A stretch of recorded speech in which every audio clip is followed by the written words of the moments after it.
the retired president makes one phone call and the government screams the whole weekend. What our leader of people living with disabilities in Jubilee Party, and she was speaking on behalf of people living with disabilities. We will conclude this press conference by in addition to what we have presented in our statement, by saying this, and after this, ladies and gentlemen of the press, we will take one or two questions. There is a time in life you hope that in a serious country like ours, there are things you do not need to spend time on. I mean, there are retired presidents across the continent. In Nigeria, there are, I think, 3 or 4. President Kikwete is here in Tanzania. In Botswana, there are quite a number. In Mozambique, there are quite a number. You know, the kind of pettiness that we have seen this weekend and primitivity in addressing the retired president is shocking. We chose democracy. We know that our current president and his team did not support this constitution, but they swore to protect it. And it provides an opportunity for all of us to respect freedom of expression and freedom of association. Our party leader is going nowhere, and our party leader will continue to express himself. It is his constitutional right. In fact, you can go ahead and do what you please, because the kind of behavior we have seen from elected leaders is shocking. We must uphold the decency of difference, that we can have differences, but we can be decent about it. Even the language that is being used by some of these leaders in reference to President Kenyatta is shocking. Even we ourselves as members of Jubilee, and we have said this before, and maybe because we are a party that has governed, we will not even allow and encourage our members to use that kind of language against President William Ruto, because it's indecent, it's unbecoming. We want to build a decent society, and a society that upholds truly the principles of democracy and decency. You know, the retired president makes one phone call and the government screams the whole weekend. What kind of people are these? And you know, we are reading now, the Kenya National Bureau of Statistics, a public sector government agency, has told us clearly with data and statistics that 2/3 of the stories they have been telling us are just blatant lies. On a weekend when senior members of your party are announcing that they will not defend their seats on your party's ticket, when it is clearly displayed to the world that you are a sinking ship, would you be spending your time insulting your predecessors? It's amazing. We want to ask these brothers and sisters of ours in government, there's work to be done, a lot of work to be done. Let's focus on that work and build our country. President Kenyatta is retired, he is a member of Jubilee, he is going to be a member of Jubilee, and is playing his role as a member and the leader of Jubilee. Leave him alone. Let him carry on with his businesses. You have a country to run, you have a government to run. I mean, tell us about all these goons walking around with police officers. There are places in this country, even last night people are calling me, suffering from cat rustling. You know, people have lost animals and livestock and so on. In that particular environment, you are spending all your time insulting the retired president. And those elected leaders, I want to ask them, sisi tunawaheshimu, you know, we are not going to walk down that hole or behaving like Precambrian people, you know, insulting others for no apparent reason. Tutawaheshimu, hatuwezi kuwatusi, lakini tafadhali, you know, let's build a modern country. Kenya is a serious country. When you see the kind of arguments we're having, it's a joke. What is going to happen when we have 2 or 3 or 4 retired presidents? How many are there in Nigeria? Retired presidents who are going about their businesses. In the US, in the UK, there are 6 prime ministers who have left office, who go to BBC, they go wherever, there are programs. President Clinton has been retired for I don't know how many years. He attends the Democratic Party convention every year. President Obama, the same thing. They campaign for their candidates. And the world has not come to an end. Then in Kenya, some people whose worldview is essentially a village view, you know, they are now busy insulting President Kenyatta for just making a phone call. 2 last points. My fellow Kenyans, when you see this language and you see these people talking like this, you must be asking yourself the question that I'm asking myself. Do you want another 5 years of this arrogance and self-destructive hubris? Another 5 years of that? No way. Is that how we are going to live? I mean, where a retired president makes a statement and is insulted the whole weekend? What are we telling our children? What are we telling our young people? That is the kind of country we want to have? Sasa sisi kama Jubilee, kiongozi wa chama chetu ako kwa ofisi halali, ndio kiongozi wa chama chetu, tutakuwa na yeye, atakuwa mwanachama wa Jubilee, atakuwa kiongozi wetu, na sisi wanachama tunataka aendelee kuwa kiongozi wetu mpaka wakati ule yeye mwenyewe atasema anataka kufanya mambo mengine. Tafadhali fanyeni kazi yenu, jipange na mambo mingi yenu huko. I thought you would be panicking about even some of the members of your party who joined us in Narok. And they were telling us they are leaving that sinking ship. And we said we welcome them. And I want to use this opportunity again to say we welcome them because they are fellow Kenyans. Tunawakaribisha. Twende mbele, because you know, who can tell you more about an institution than those who are inside, who are fleeing it.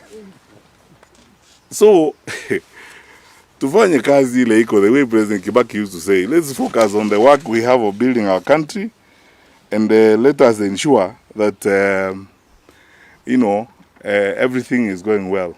Finally, I want to use this opportunity to say this. If you actually needed a reason to know how this administration is totally out of touch with reality, look at Finance Bill 2026 they are published. Mitumba traders will be taxed. We have introduced you. I don't know where they live. They live in some alternative universe. But my parting words are these, fellow Kenyans: don't lose hope. Don't give up hope. 14 months down the road, we will turn the corner. We are going to change things. Our country is great. It has no problem. We are better than this, and we are ready to recover our country from the hands of these fellow Kenyans who have different interests from those that all of us have. But we will engage with them in respect and respect the officers they have, because we respect our constitution. And we ask them to do the same. As I said here, some of the language they use, even we who are in the opposition cannot use it against President Ruto, because that is not how our country grows. Na tunawaeleza tafadhali. Let us espouse the decency of difference. You can be on different sides of the argument, but be decent about it. And for those others, like those elected leaders who are speaking as they are speaking, please grow up. You know, please grow up. Kenya is a serious country. We are 63 years into independence. Grow up. Conduct yourself as leaders. Thank you. Yeah. Yes, we'll take questions, and I want to announce that 2 or 3 of us will be here to address the local language stations. Zach and one other member of our NEC will be here to address local language stations after this, basically, to translate this. Yes, sir. Yes, sir.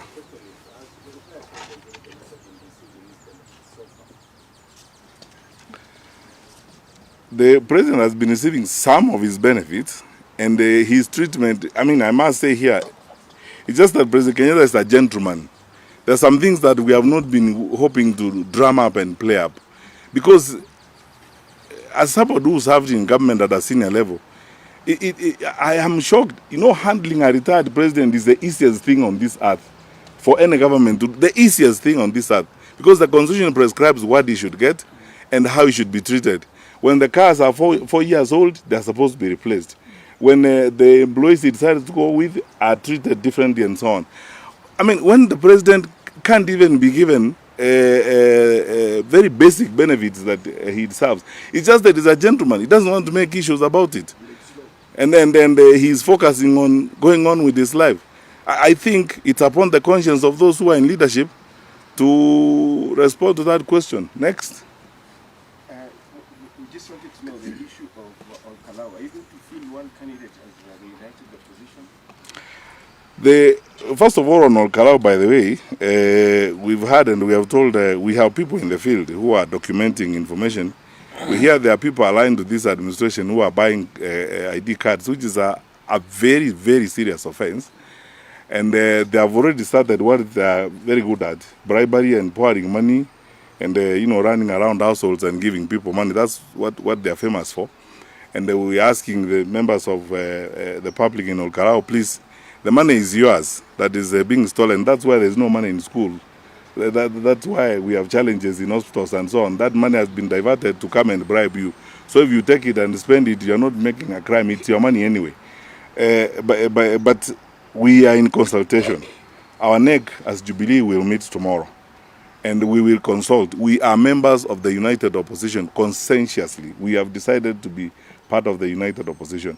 We will consult with the other NECs of the United Opposition parties.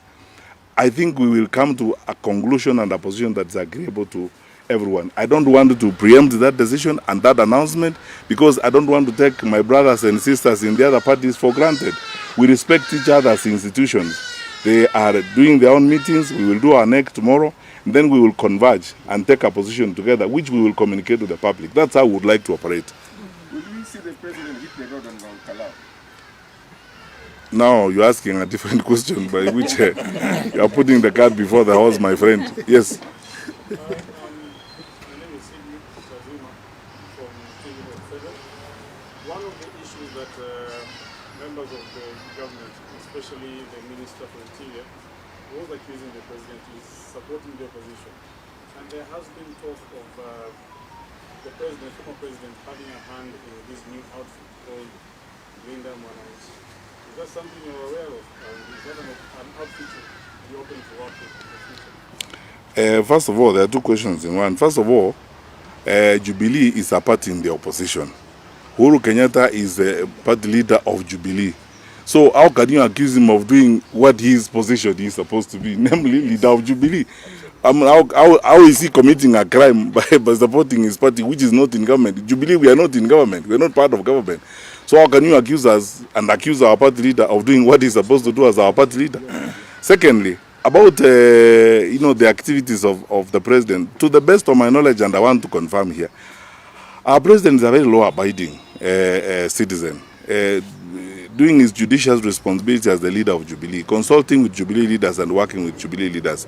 Will we as Jubilee work with leader Mwananchi? Of course, we will work with all people who want change in this country. Yes. We will work with all people. I mean, I don't know how many of us would like to see this administration in power 1 minute longer. We will work with everybody who's in that particular mold. And then Linda Mwananchi is very much in that particular arrangement. We will work together. Next. Emmanuel. Just one question. The president is addressing the parliament in Tanzania. What would be your reaction? I wish he was exporting good manners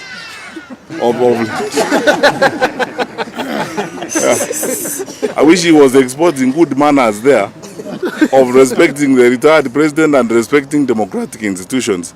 And at least for once, I hope he will tell them the truth, because he's not very famous of telling people the truth. I hope at least when he faces the Tanzanians, he will tell them the truth about anything he would like to tell them, because he's not very famous for telling people the truth. But we wish him well. In his trip, Tanzanians are our friends. They have a chance probably to feel what we feel anyway. All right. Thank you so much, good people. God bless you, and we'll be in touch. Daktari, this is Beatrice. Yeah. She's buying in Olkalau, and she said she wants to. Hi, Beatrice. How are you? Hi, Yeah, fine. good.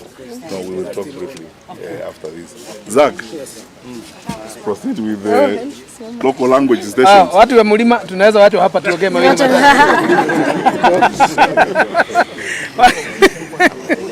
Milima.